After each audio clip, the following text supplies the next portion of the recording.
So this is a very different Telltales podcast. We are currently trying to do this online using a few different sort of softwares. My name's Tom Langston, and joining me today I have Mike Wilson and Stuart Sims, all colleagues at the University of Portsmouth, and all unsurprisingly locked in their house. Good morning, everyone. Morning. Morning. I guess the first bit then for all this new situation with the new way of sort of working at home, how are you guys finding it? Well, I've been in we've been on lockdown for a week now, so it was tricky. The first couple of days was like, okay, we can't go out of the house for at least 2 weeks. This is going to be a bit weird, but it's strange how you kind of get used to it after a while. Kind of about 2 or 3 days in, you kind of get into a bit of a routine. You kind of work out kind of what you can do, what you can't do. Yeah, it's quite nice that we've got a garden, so we can kind of get out and do a bit of exercise there, which has been quite nice. And it's been quite nice. We kind of do kind of family exercise sessions. Like me and Errol will do something, and Ellie will come out and kind of join in. It's been yeah, kind of the novelty at the moment is quite cool. But I can see that wearing off.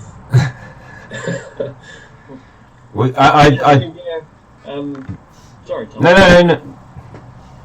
I think that it's where it does feel novel. I'm quite enjoying it, and as you were saying, trying different tools. I must have had 20 or 30 online meetings now, and I've used 4 or 5 different formats for it, and it's just variety is the spice of life. You never know if you're going to get a Zoom or a Google Meet or a WebEx, and what particular technical quirks they may have.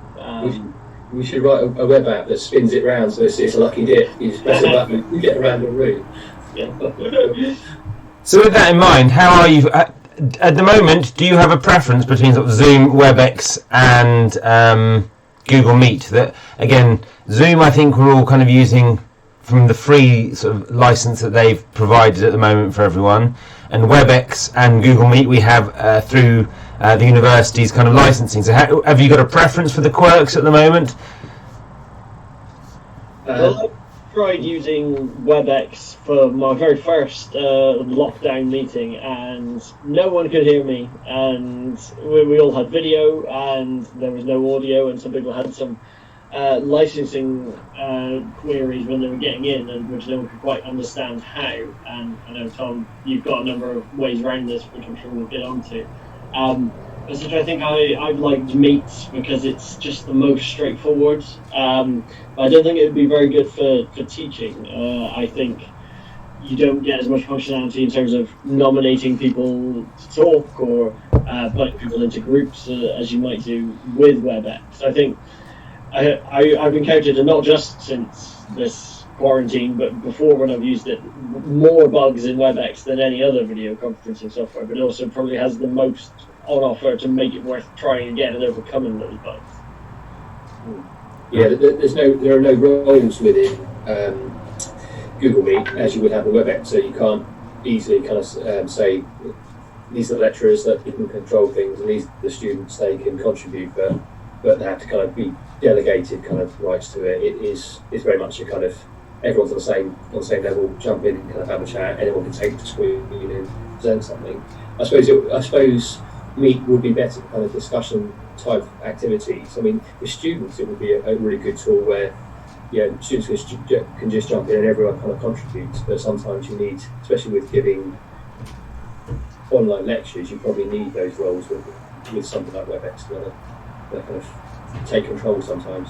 Yeah, I think for tutorials in particular, I literally just before this recording was having a tutorial, and where it was just a one-on-one, it was nice and straightforward. The person didn't want to use their webcam, so we just had audio, but it was still easy for me to share a few bits and pieces that I wanted to show them to address the questions they were asking. So it's not like it doesn't have any extra functionality. The presentation tool is straightforward. I've sometimes found that hard in some other bits of software. It's either tucked away or you open the right window. It seems quite easy to do in that regard. So it's not like it doesn't have anything that's useful for teaching. And certainly for tutorials, I think it's going to be my go-to one going forward. Yeah, I think for me, that WebEx scenario is that it does have a lot more functionality if you're using the training centre, because again they provide through the university, we have I think 4 different variations on their kind of classroom idea. So I think the meeting one is a bit more like your Zoom and your Google Meet, although I agree with you both that Meet is just infinitely easier for a quick setup and a quick run than the other systems. But yeah, I think where we're looking at the moment doing some more lecture based and more presentation based things where we have to shift our sort of traditional teaching practice, the necessity of WebEx in that case I think is definitely one that we need to kind of make sure that everyone can use, because I think everyone's slipped very nicely, and it's a wonderful thing to see from people who, like us, try and help people with technology. It's nice to see they slipped into Zoom and Meet and are having these discussions online now. But I do think that we need to make sure that skill level doesn't drop for the ones where it is a bit trickier or there is a bit more learning, and it's then how do we facilitate that kind of learning ourselves. I've got a session on Thursday, which will be, is that 25th? Is it Tuesday? So I've been in lockdown for 2 days. I don't even know what day of the week it is anymore. So in 2 days' time, which will be the 26th of March, I'm doing a WebEx session to teach people how to use WebEx. And there's about 10 people on it, but again, unlike the classroom where I could only get 10, if people want to sign up still, if this goes out in time, if it doesn't, I apologise, but if this goes out in time, I've upped the limit of people that can sign up to it, just for the fact there is no limit anymore. You know, that issue that I had of a physical space is very different. Yeah, quite. Yeah, that's a real fair point. And you can easily record it as well, so if you can't attend at the time, you can just catch up in your own time. And again, for those that want to see it again, we'll make it available. Well, that poses a question there, because previously you've locked down your sections so that it's only to staff at university, I suppose, because of kind of space considerations and security and don't know who's coming. But are you contemplating opening those up to the wider world? Would you open them up to the outside world? Or I mean, the problem I have at the moment on that is I'm essentially hosting them through our Moodle, so you need the University of Portsmouth sort of access to it through Moodle and stuff. But yeah, there is no reason why going forward we can't offer this support to other people. I mean, obviously lots of universities and lots of colleges are offering these kind of supports for their own internal things anyway, and again, everyone might have a different version. I know some people use Adobe Connect, which is another web conferencing sort of tool. So they are, I think, providing their own internal thing like we're trying to. But yes, I mean, I have no issue sort of opening up to more people. It does mean, as you say, that we can kind of just grow it to be a major support tool. Because it's been interesting kind of seeing how generous people have been throughout this. There's a lot of sharing going around. I'm not on Twitter much, but I've heard that people have been very generous on Twitter and kind of sharing resources and kind of approaches and things. And I've seen a lot of universities kind of, I saw a spreadsheet the other day of what each university is doing in terms of kind of transitioning to online. I know everyone's kind of doing it, but they're kind of a lot of places are kind of sharing the kind of processes they're going through to do it. The conversations are kind of happening, which is nice, really nice to see. It's kind of, I don't know if I can say much more than that, but it's just been really. I suppose you always get quite good kind of sharing within academia, but it's just nice that everyone's kind of seen. It seems to be kind of like a group effort. People are sharing techniques and tools. On that, I know my daughter's school has given out passwords to some of their educational things to the students, and lots of those systems have said we're opening up, as you say, to allow the students on. The trouble is she's just tried to go and use one of these, and I don't want to sort of name and shame because it's unfair because of the load, but essentially lots of those systems are not designed for this level of interaction. Obviously people are trying to work at home, so they'll go, oh, hey, you go and do some learning. It's a bit of tablet time, but they're doing some learning, but they're all doing it at the same time, and the servers go down. So it's kind of counterproductive in some respects. And again, that's not the fault of the people offering their generosity and the service. It's just that this kind of thing at the moment, like for me, my internet, it's working okay, but my computer maybe, but sometimes it's just exceptionally slow, much slower than it ever used to be while I was at work. And I think is that kind of load that we're putting now on the systems. Some days it's good, some days it's not, and it's adapting to that, I guess. There was so when we went to DigiFest, where are we now? Was that last week? The week before? It's all merging into one. But when we went to DigiFest, we were. I was personally quite interested in Microsoft Teams because it's like we were going to Microsoft within the institution, and Teams seems to be a nice collaborative platform. But on the first day, when most people were working from home, I think they had about a 3-hour outage. And this is Microsoft. They've got networking, massive online cloud platforms and servers and the rest of it.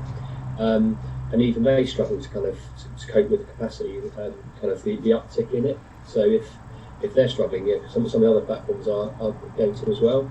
It just makes you think about.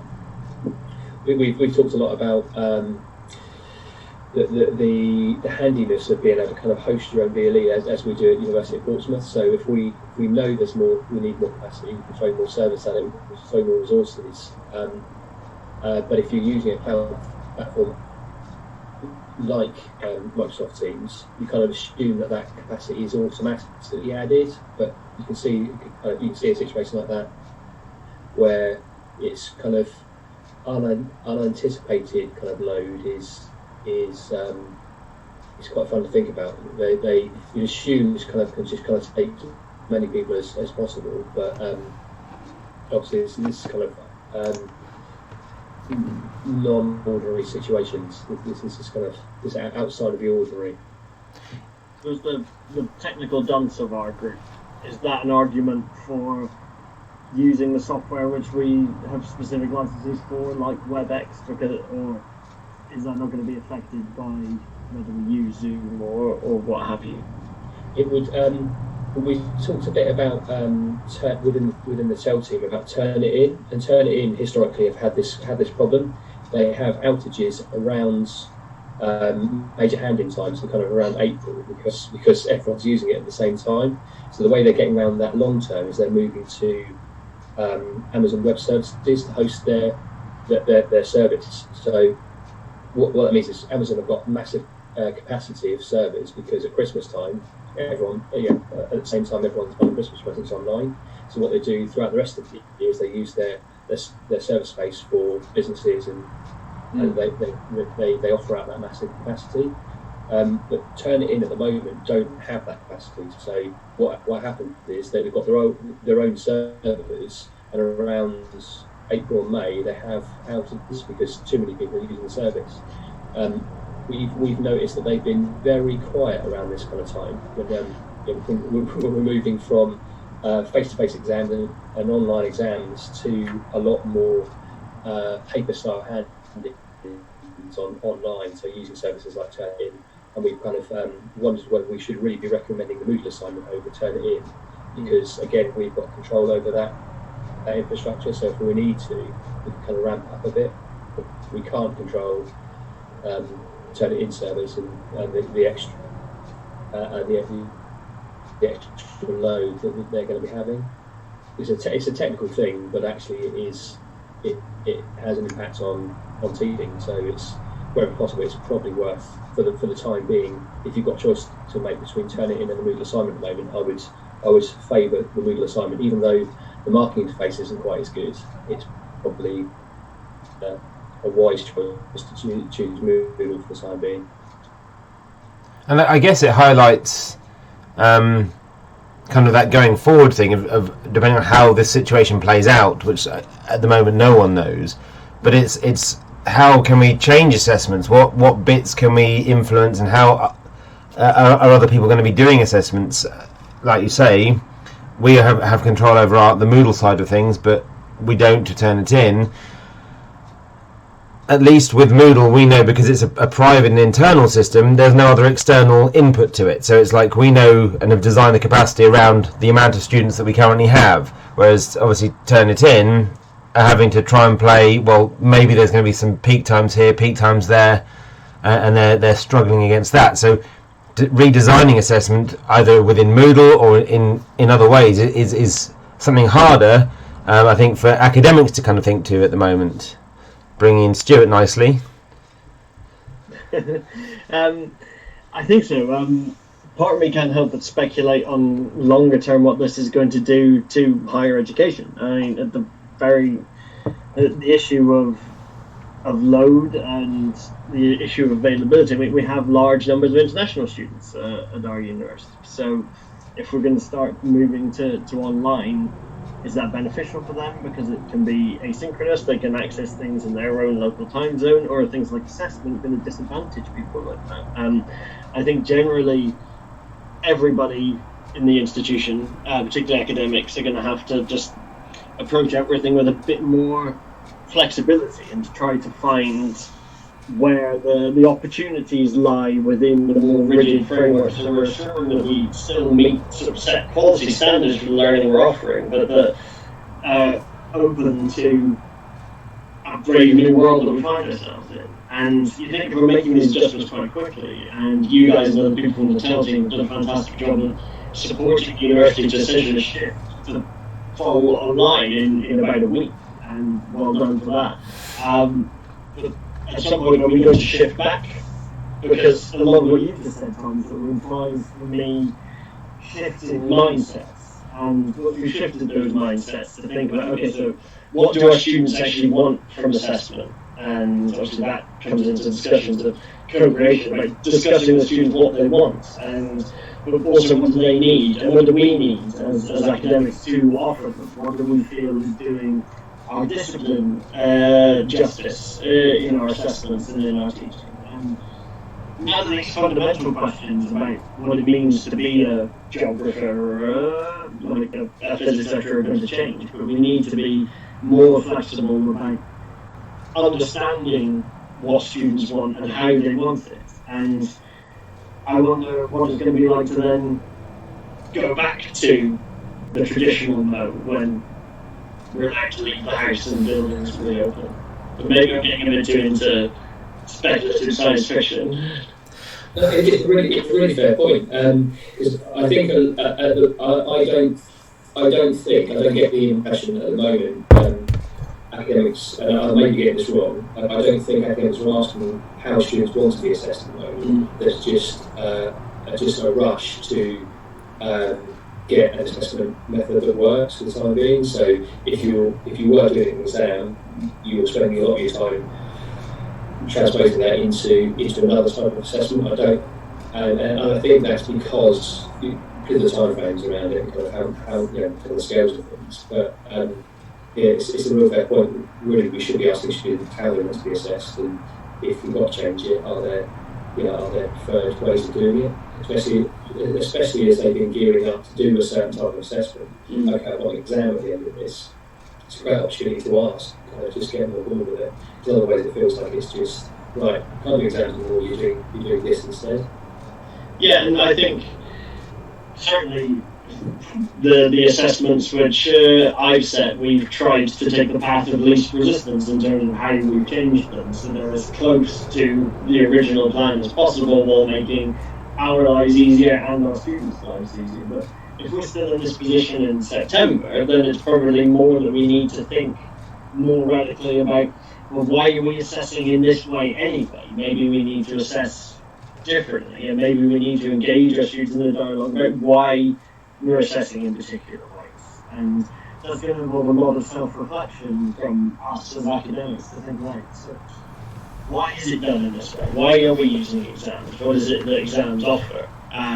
Why are we using essays? What is it that they offer? And how can that be done in different ways? And how can we be generally more flexible about a lot of different things? There's a lot of research which says that students are unhappy with the preparation for the digital economy they get from going to university, which is just going to naturally shift now because they're going to have to be taught in ways like this, where they're getting this kind of digital literacy on the job now as our academics.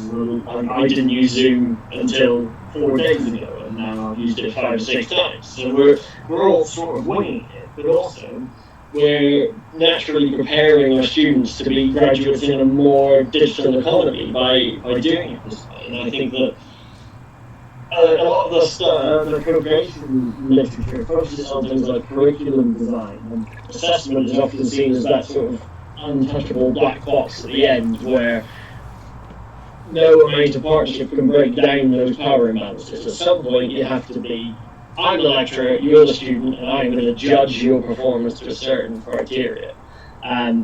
I don't subscribe to that view personally, but that tends to be how a lot of people think about it, and that's why there's not a lot of practical examples across the sector of good co-created assessment. Whereas now it seems like a no-brainer to be rethinking the nuts and bolts of how we assess our students and why we assess our students, and it would be just short-sighted to leave them out of those conversations. As a student on your current course, for me, it's I never had an issue with the assessments we were doing, and the digital shift that we're having to make, for me, is a little more, kind of how to put it. It's technically I can do it. Obviously that's not my issue, but the challenge of like the presentation as opposed to recording like a narrated PowerPoint over the sort of the reflective part of the process, I think I almost personally prefer the audience side of things, of actually doing that presentation. It kind of puts that kind of fire in your belly, if you were. So because you've got to get it right. You can't go, I'll stop, re-record that. You have to do it there and then, and you're kind of having to, do question and answer, justify things. You might forget something. For someone like myself, I've got software I can record the PowerPoint and then edit it afterwards and add bits in and make it pinch perfect, which again is kind of not in the spirit of getting up and doing a 15-minute presentation with 5 minutes of questions.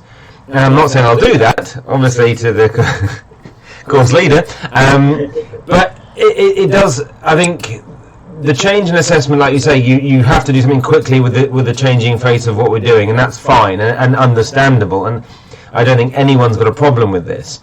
But I don't know whether I would rather do a presentation, even if it is just in a t-shirt, through something like sort of Zoom or WebEx, as opposed to sort of the narrated PowerPoint, to have that kind of, I've got to get this right. I share my screen and I do the presentation as I would have done, and again, I that does then mean everyone's got to be there at the same time, but we would have had to anyway if we were doing a presentation. So again, it doesn't make a difference this time, but just for that, like you say, for that sort of future thinking, maybe the presentation stuff could still be presentation. We just have to really work at how that's going to be, because I think it's a very different way of approaching what you're presenting. And I think that's an important point, because we don't want to underestimate or project what our students want, because I'm fully aware that we've just taken what is for everyone the easy option in the way we've rethought our assessment. That's not necessarily the best option. Because if we'd have had this conversation, we might have thought, well, it's worth the extra effort of trying to organise meetings where people can present normally, as normal as possible to each other to get that experience. But I think as you throw in so many different challenges, someone like yourself would be perfectly happy to do that. There's other people on the course who might be more challenged by the drastic digital shift that we've just undergone, might find that an extra layer of daunting. And well, anxiety, isn't it? It's a big part of the new normal. Is people are anxious, not now just about their teaching or their learning, but their life in general. And trying to keep that anxiety, and especially for those of us with children, you're trying to sort of try and keep some normality for them. We obviously just shifting ever so slightly into something slightly more light-hearted, but we were having a conversation the other day, the three of us, and like kids just suddenly walk in the room, and it's a very different, you wouldn't get that in the office. You wouldn't suddenly get a random child going, "Daddy." It changed a lot of maybe what we're looking at and how it's being approached. Definitely. I'm just going to come back to Stu, your point about presenting online, and I was thinking a bit about when we're preparing students for the workplace. It makes you think whether these type of meetings are going to be more common. I think they are. I think students going into the workplace now will need to be kind of okay with doing online meetings, giving online presentations as well. Kind of a lot of jobs becoming it includes a working from home element more and more. So I think it is a good thing in a lot of ways. Also, kind of the environment as well, kind of reducing. There's a lot of coverage nowadays of pollution and trying to reduce commutes and things like that. I think it is beneficial in those ways as well. We're lucky enough to work in a department where we can work from home quite regularly. But it'd be interesting to see what the university does now in terms of working from home policy. So there would seem to be less reason to stop people doing it. Are we proving that people can work from home just as effectively as coming into the university now? Not every day, but maybe once or twice a week. Will that be the new normal? Certainly, in terms of trying to find silver linings in this whole thing, I've not missed my hour train ride into Portsmouth every morning so far. My alarm is set for 2 hours later than it used to be in a normal week, and I'm going to be loath to give that up when this eventually blows over. So I think you're right, Mike. I hope that there is a bit of a shift to because if we, as not just at Portsmouth, as a higher education sector, show that this is a sustainable model, then it doesn't really make sense. Because universities, we should be thought leaders, and that's particularly important for things like sustainability. And there's a lot of research that is done, particularly some great stuff at Portsmouth, and there's lots of things in the strategy about sustainability. But if we've just demonstrated by force that everybody can do their job from home, or the vast majority of people can do their job from home, then it's going to be quite hard to transition back to a different mode of doing things. That said, I'm wary of the longer term picture for higher education in this country. If all institutions are moving digital, it sort of changes the nature of competition between universities as well. What suddenly makes Portsmouth's offering better than anybody else's, and you'll be competing in a very different space. And with the way that university is funded currently, we get most of our money from students, and therefore, whether grumpy old lefties like me might not like it, we still need to see ourselves as being part of a market where we're competing and we're presenting ourselves in a particular way. And Solent or whoever similar sized local institutions, they're competing on a different playing field with us, and what this means for student numbers going forward would be a cause for concern. I found some silver linings and now I've brought it down again. Sorry. But the thing is, even before the coronavirus stuff kicked off, we were already looking at that kind of area anyway. So degree apprenticeships have been successful for the university over the last 2 or 3 years. The university is now looking to recruit 2,000 more students as purely distance students in the next 5 years. So it's already kind of happening. It's a good thing in a way that this has happened. Again, go back to silver linings. It's like in order to do that, people have to be more FA with these type of tools, and it's kind of a baptism of fire. People have had to kind of get on board and try them, whereas it might have been more of an uphill battle previously. At least people have had a chance to try them. It'd be interesting to kind of see what that shift does to the rest of the kind of the face-to-face talk sessions. And I kind of going back a bit to come back forward as well, though, is I sort of fully appreciate my commuting is a lot easier than Stuart's and Mike's, for instance. But I still have to drive in, and again, I'm conscious of having to drive because of other issues in play, like you say, the childcare thing and all that kind of thing when things were normal. But me being who I am, I'm a very sociable person anyway. And it's nice, like I said, we've had a chat, guys, most days. So it's like we've kind of kept the conversation and sort of people are having digital coffee breaks now, and just having a chat, just for your own sort of like wind down and getting in your own headspace. But I'm also fully aware that when I turn the computer off, I'm lucky enough that I've got people who I live with, and again, I know that you guys do, but we work with colleagues who do live on their own, and again, it's that kind of bit where I wouldn't ever want, even being a technologist and being someone that's very pro technology, the humanist in me wouldn't ever want it to be only this. That going for a coffee, that getting outside and then doing stuff. Like Joni Mitchell said, you don't know what you've got till it's gone. We're now in that situation where we only have an hour outside every day, and we, not everyone is lucky enough to have a garden for their kids to run around in. And again, I know that we all have a bit of space where we can go run, burn energy. But even for those students who are now isolated in either halls type residence where they're on their own, they can't. It's a very small space they're isolated in, and a very lonely space they're isolated in. And again, I know you can get through some of that through things like this. And again, historically, you've got gamers who are, if you do the traditional what a gamer is like, they'll be isolated anyway, but just communicating through their computer, and have been for years. But even then, I think there's an element of the fact that you could go out alleviated some of that, whereas now you can't.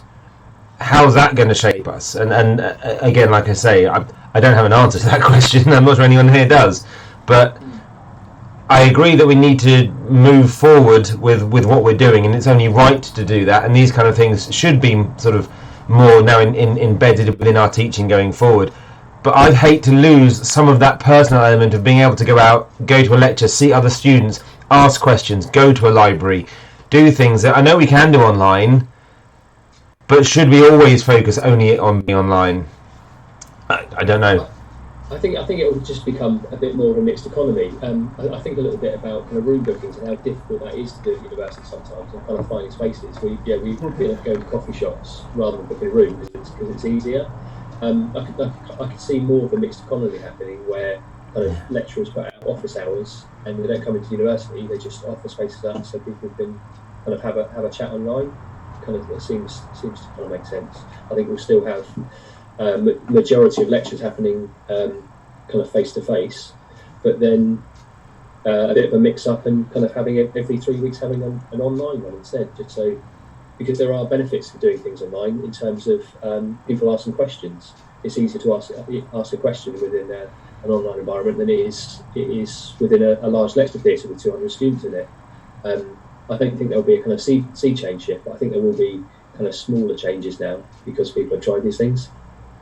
I think it's a mindset and a social change as well, because as I was saying, I've been having quite a few tutorials in the last couple of days, and with my webcam like this, and I'm aware that I have like a big photo of my wedding and a range of Star Wars merchandise on the shelves behind me, which I think when I started working at home, and I've been doing this since Wednesday last week, I thought, well, I usually work at home at least one day a week anyway, so it's not going to be a huge shift. But actually, I tended to spend that day doing research or catching up on things that I needed to write, fairly solitary activities. And as such, I've had to shift to having more social, engaged, interactive homeworking quite quickly, as everybody has. And part of that for me has just been not caring about the little things like that. I'm sat where I'm comfortable working, and that means that I'm just in my bedroom. But the flip side of that is you need to think about how you can defend your physical and your headspace, I suppose, because part of what I liked about my commute was that at the end of the day I could get on the train and decompress a bit. It was a nice liminal transitional space between work at home where I could book, play video games, just scroll through Reddit, or just look out the window, and it would be just an hour's free time. And if I was busy, I'd do some work, but more often than not I would do very little, and that was quite satisfying. Whereas now I'll work the same schedule and then I'll just shut my laptop and go downstairs, and I'm still in the place where I was working. I don't know where I'm going with this necessarily. But I kind of feel the same. You kind of you it's quite nice having that kind of decompressed time, because you go straight from work to family time. You don't really get, and that can be intense sometimes. It can be kind of a lot of running around and kind of sorting things out. But it's nice to have that kind of bit of time, as you say to yourself, just the transition from one to the other. It is, it's strange. I found, because we've got so many kind of mediums for chatting online, it's almost a bit too much at the moment. I'm getting to the point now where I want to set aside time to do things, because we jump into video so often, it's so easy. I think it's happened quite a lot over the last couple of weeks, which makes sense. But I kind of hope that kind of dies down a little bit, because we've in the team we've got email, we've got Slack, we've got web chats of different flavours, and it is sometimes I think you've got to be kind of quite guarded with your time to a certain extent now, and say, okay, no, for the next 2 hours I'm doing this, I'm going to ignore all the other platforms. I'll come back to it later. I know you said the other day, Stu, about kind of like the temptation to kind of work into the evening time, because it's easy to do it. You've got a phone, you've got a laptop. I'm quite militant in the at 5 o'clock. I'm like, no, that's what's closed. I'm not doing anything in the evening. But I do find myself thinking about running things more than I normally would have done, because it's kind of because probably because there's no separation between kind of work and home. It's like, when I walk in the spare room, I'm like, oh, I need to think about that for a couple of days' time. I'll just write that all down. Whereas previously, probably because I've had that decompressed time at the end of the day, I'm like, no, work's there, home's here. Yeah. Kind of, you can switch off to it a bit easier. It's definitely a blurred line now. Like I say, we have a mixed economy now, and hopefully more so going forward. But exactly that way, when you make your home your workspace, if you aren't lucky enough to be able to, like you say, have a complete separate office from the rest of your house, you're living in your work area, and it's going to be something that I think we need to think about how we set boundaries, which is going to be a new way of doing it. Like, do you shut down your chat windows? Do you shut down sort of the ability to get invites? And like you say, sit down and write your code, or sit down and do the research and the reading and all the bits that you might do, like you mentioned, Stuart, when you work at home on a Thursday or a Friday. That's when you'd read your research papers and you'd write something up and you'd plan something else. It's just a real shift to where that's going. And again, I think, like Mike said, I don't know much more to say about it, but it is just kind of that thinking out loud and working out what we're going to do with ourselves. It's even little things like kind of we talked about the other day about kind of what you wear when you do a presentation or have a meeting like this. It's like, I've gone full Brando today. I decided I was going to put a shirt on and I'm wearing shorts. So why not? I need to get do a twirl now. I made a point of having pinstripe ones on as well, so it's a little bit like work trousers. But the first couple of days of doing this, I did think a bit about kind of what's behind me. But I made a point of angling my camera up a little bit so you can't see that I've got clothes around the floor behind me. Although you just showed us your legs and we saw that, so But it's interesting the habits which you get into, because like I tend to wear, I don't dress particularly formally for work. I'll wear jeans and trainers, but I tend to put a shirt on, and I think that's because when I was younger I was perhaps more insecure about, I wanted to seem professional and dress more smartly, and that just sort of kept going, and there was no point where it made sense for me to say, no, I can dress more scruffily now, I'm quite established in my career.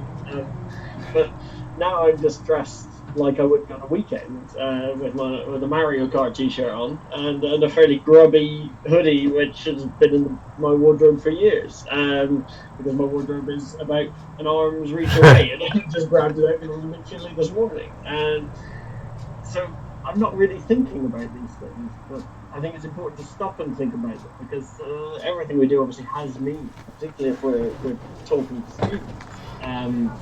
But maybe that's a good thing. Maybe we want to show them we're human too. We're having a difficult time going through this, but the efforts that we're going to support our students are admirable across the board. And the fact that so many people who've never done anything like this kind of chat have managed to move online in such a short period of time is really laudable. And we've talked before about the importance of just doing anything at this stage is something which should be celebrated. And Yeah.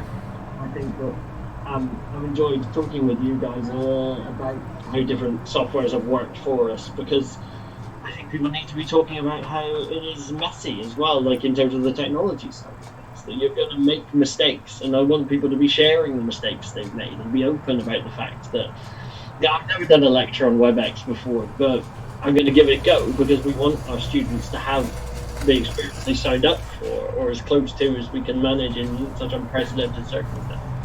And I think it's, like you say, that reflective part as well of being, it's okay to make mistakes.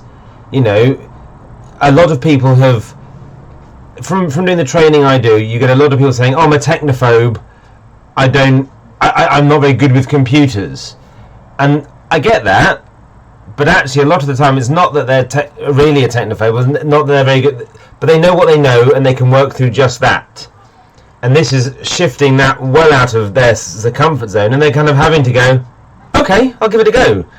And I helped someone yesterday where they'd done something and it hadn't quite worked, and they scrapped that plan and did something else, and they adapted quickly, and that was amazing. I showed him a few things of how to run it, and he was like, oh, I didn't know it did that, I didn't know it did that. And this was again using like the WebEx sort of classroom, or the training centre as it's officially called. So he's like, right, next time I do it, I'm going to try this. And it was that nice bit of like, there's going to be a next time, because there has to be a next time.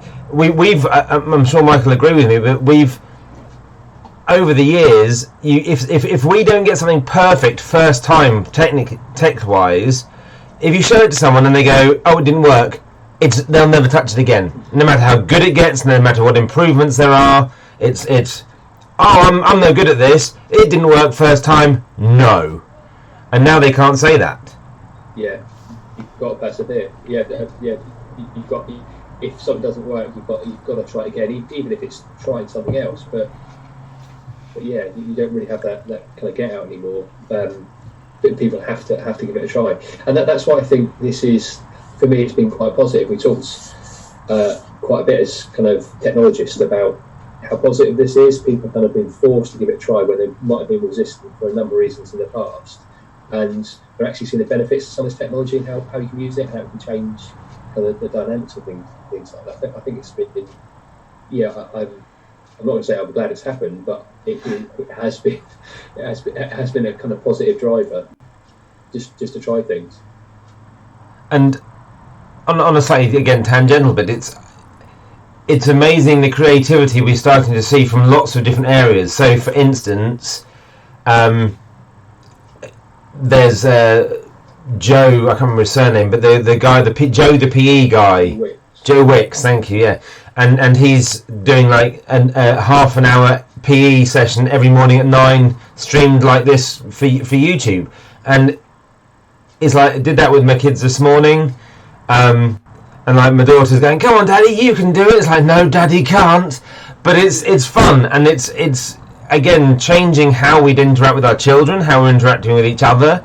And like for him, he was like, I was expecting a few thousand, and this morning he was up to like 900,000 people live streaming his session. And it's kind of it's all over the world. It's not just the UK. He had it from Australia. They were doing it in the evening. He had it in Scandinavia. And those barriers are, like you say, being brought down as we all adapt to the change and what we can do. And if it goes wrong, try something different.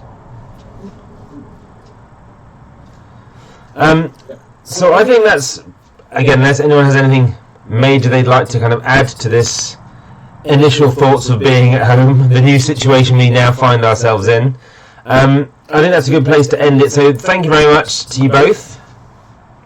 Thank you. And we will again think of another subject to maybe have a chat about in a week, 2 weeks' time, and see how we're finding it 2 weeks down the road. Cards are on fire. Ever the optimist.